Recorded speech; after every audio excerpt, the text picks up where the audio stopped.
Hello friends and potential friends. I'm sure some of you, if you watched any of my previous videos, you probably get tired of me talking about how I got to put this in the ground and put that in the ground and that needs to move out in the dirt. Well, I'm finally putting some things in the ground and what I hope will eventually become something of a little orchard in my backyard. I've already planted my blueberry that I've had in a pot for about 3 years now, and now I'm going to put one of my ponderosa lemons in right here next to the sugar cane.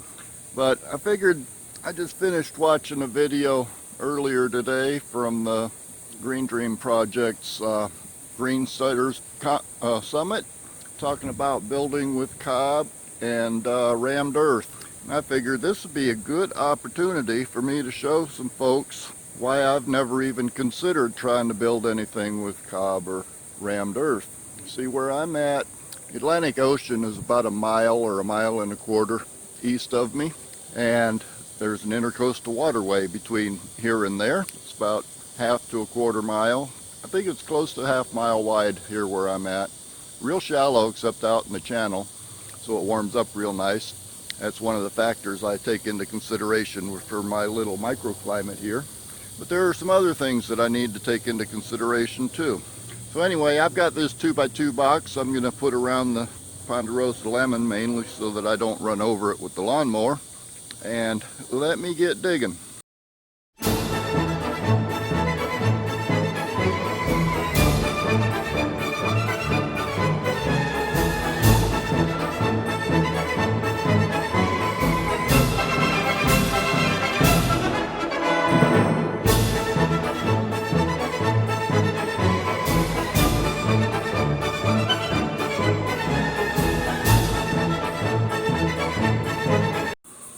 Okay, got the top layer of grass out of the way. Right now you might be thinking, that's not bad looking soil. I even found an earthworm in it. Put him over here in the blueberry bed. Let's dig a little deeper.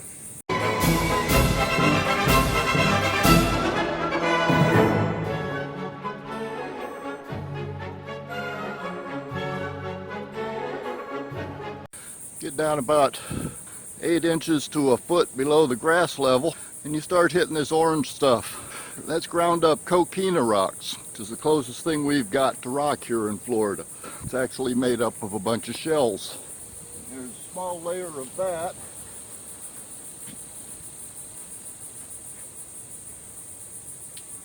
And there's also, doesn't show very good here,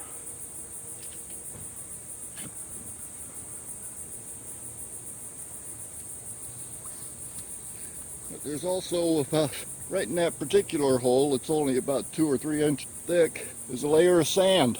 Here in Florida, that's beach sand. Absolutely useless for building anything with. Now, I've only gone a little over a foot deep there, and that's all I really need to go. But if I was to go down about 4 or 5 more feet, I'd be digging through that red sand, and eventually I would hit water.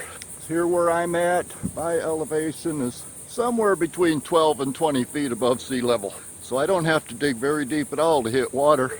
Problem is, the water you hit is usually salty. But anyway, just thought I'd show you that. Here, let me bring you over close and take a look down in the hole so you can see what the structure really looks like. There, I hope that picks that up. You can see, got about 6 inches of the darker dirt, soil if you prefer. That's where all the roots are at. You saw me chop through a number of those. Then below that, there's a small layer of the white sand. That's the beach sand. In this particular hole, it's only about 3 inches deep. When I did the blueberry the other day, it was about 6 inches of white sand before I hit the orange coquina sand. And then at the bottom is the coquina sand. You find a few roots going through there, but not very many. Most plants don't like to get into that too much if they can avoid it. And again, if I went about 4 or 5 more feet, I'd hit water. So there's really nothing there to build anything out of when you're talking cob or rammed earth. Besides which, the first hurricane to come along would probably blow everything away. But now I'm going to get this lemon in the ground and so it can start growing here and be happy, I hope. So I shall bring you back in a little bit. And there we have it. One ponderosa lemon in the ground. I put a little bit of that organic composted manure in the bottom of the hole to bring the level up to the right level. Added a little bit of bone meal, blood meal, and some Epsom salts give it a few nutrients to kick it off, and then I top dress the whole thing with the rest of that organic compost. So now I just need to go get the watering hose from the rain barrel, water that thing in good, and then go rake up some oak leaves to put on top for mulch. And hopefully it'll be happy there. Then I have to decide what to put in that next box down there. I think that might turn out to be a papaya. But anyway, hope that gives you a little bit more insight into some of the things that I deal with down here in Central Florida. We don't have clay.